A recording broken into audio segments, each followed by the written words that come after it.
महायुतीतल्या घटक पक्षातील नेते आणि आमदार सदाभाऊ खोत यांनी देवेंद्र फडणवीस आणि अजित पवार यांच्याबद्दल मोठी विधानं केली आहेत। मराठा आरक्षणासह विविध विषयांवर बोलताना सदाभाऊ खोत म्हणाले की भाजपमधलेच काही प्रस्थापित नेते फडणवीसांच्या भूमिकेला मानत नाहीत, तर अजित पवार हे सुद्धा प्रस्थापित नेते असून त्यांचं आणि आमची पंगत वेगळी असल्याचं सदाभाऊ खोत यांनी म्हटलंय।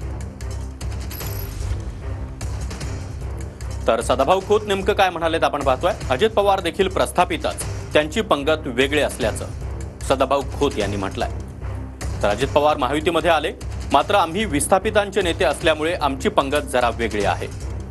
आम्ही विस्थापितांच्या बाजूने आहोत, अजित पवार जरा प्रस्थापितांच्या बाजूने आहेत।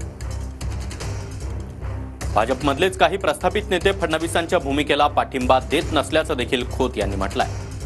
भाजपमधले अनेक प्रस्थापित नेते हे भित्रे आणि गुळमुळीत बोलणारे आहेत। फडणवीसांच्या भूमिकेवर भाजपमधून प्रसाद लाड, दरेकर आणि मीच बोलत असतो, असं देखील सदाभाऊ खोत म्हणाले। त्यांच्याशी एवढं मिळवून घेतलेलं आहे की ते एका सरकारमध्ये गुण्यागोविंदाने कारभार करतायत, त्यामुळे अशा वक्तव्याला काही अर्थ नाही।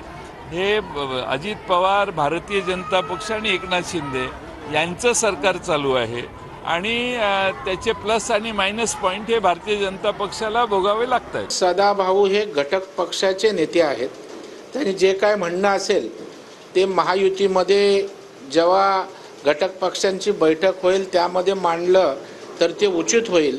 त्यांचं मत वेगळं असू शकतं, परंतु मला वाटतं सार्वजनिकरित्या महायुतीमध्ये काही विसंवाद होईल, वितुष्ट निर्माण होईल अशा प्रकारचं वक्तव्य येऊ नये, अशा प्रकारची नम्र अपेक्षा मी सदाभाऊंकडून या ठिकाणी करतो।